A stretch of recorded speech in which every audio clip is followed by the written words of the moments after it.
Global Indian international સ્કૂલની fee મામલે દાદાગીરી સામે આવી છે। 9મા ધોરણમાં અભ્યાસ કરતા 5 વિદ્યાર્થીઓને સ્કૂલે ફી મામલે સસ્પેન્ડ કર્યા છે। ફારસીએ નક્કી કરેલી ફી મુજબ ફી લેવાનો સ્કૂલે ઇનકાર કર્યો। શાળાએ નક્કી કરેલી ફી ભરવા જ વાલીઓને દબાણ કર્યું। એફઆરસીએ ₹50,000ની ફી નક્કી કરી હતી, જ્યારે શાળા દ્વારા વાલીઓને 75,000 ફી ભરવા દબાણ કરાયું છે।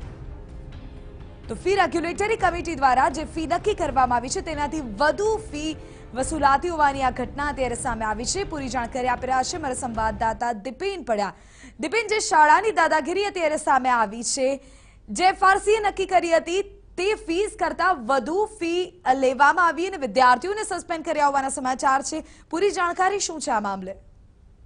विधि जगतपुर में आवेली ग्लोबल इंडियन इंटरनेशनल स्कूल की दादागिरी है ते सामे आई है। एफआरसी द्वारा 2018 में जो स्कूल की फी है ते फाइनल फी नक्की करवामां आवी हती, जे मुजब केजी में 50,000 रुपया फी नक्की करवामां आवी हती, जेनी सामे स्कूल द्वारा वालीओ पासेथी 71,000 जेटली फी है ते वसूलवा माटे दबाण करवामां आवी रह्युं छे।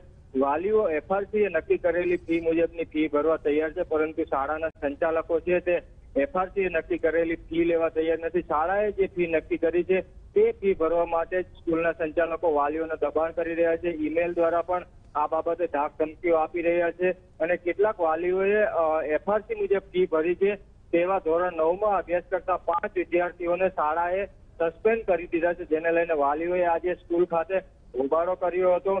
महत्वनुं छे के एफआरसीए फाइनल फी नक्की करी होवा छतां તે મુજબની ફી લેવાને બદલે પોતા જે ફી નક્કી કરી છે શાળાએ તે ફી ભરવા માટે વાલીઓ પર દબાણ કરવામાં આવી રહ્યું છે। શિક્ષણ વિભાગ પણ આ સ્કૂલ સામે કોઈ પણ પ્રકારના પગલા છે તે નથી લઈ રહ્યું છે। એફઆરસીનો ઓર્ડર હોવા છતાં પણ આ પ્રકારના નિયમોનું ઉલ્લંઘન કરી રહી છે શાળા, છતાં પણ ડીઓ દ્વારા પણ આ બાબતે કોઈ પણ પગલા લેવામાં નથી આવ્યા। શાળાના સંચાલકો છે તે આ બાબતે કંઈ પણ કહેવા માટે તૈયાર નથી, ત્યારે હવે વાલીઓ છે તે ડીઓ કચેરી ખાતે પહોંચ્યા છે અને આ સ્કૂલની દાદાગીરી સામે ડીઓ ने रजूआत करवा माटे संचालको वालीओ पहुंच्या छे। त्यारे हवे ડીઓ छे ते स्कूल सामे कोई पगला लेशे के नहीं। वालीओ जे विद्यार्थीओने सस्पेन्ड करवामां आव्या छे, जे 10મા ધોરણમાં આવવાના હતા તેમને સસ્પેન્ડ કરવામાં આવ્યા છે, ત્યારે વિદ્યાર્થીઓના शिक्षण ઉપર પણ હવે ફીને લઈને અસર પડી રહી છે અને આ સ્કૂલની દાદાગીરી સામે શિક્ષણ વિભાગ અને ડીઓ શું પગલા લેશે તે પણ એક જોવાનું રહેશે। જીવિધિ, આભાર દીપેન, તમામ જાણકારી બદલ। તો હવે જિલ્લા શિક્ષણ અધિકારીની કચેરીએ પહોંચ્યા છે વાલીઓ,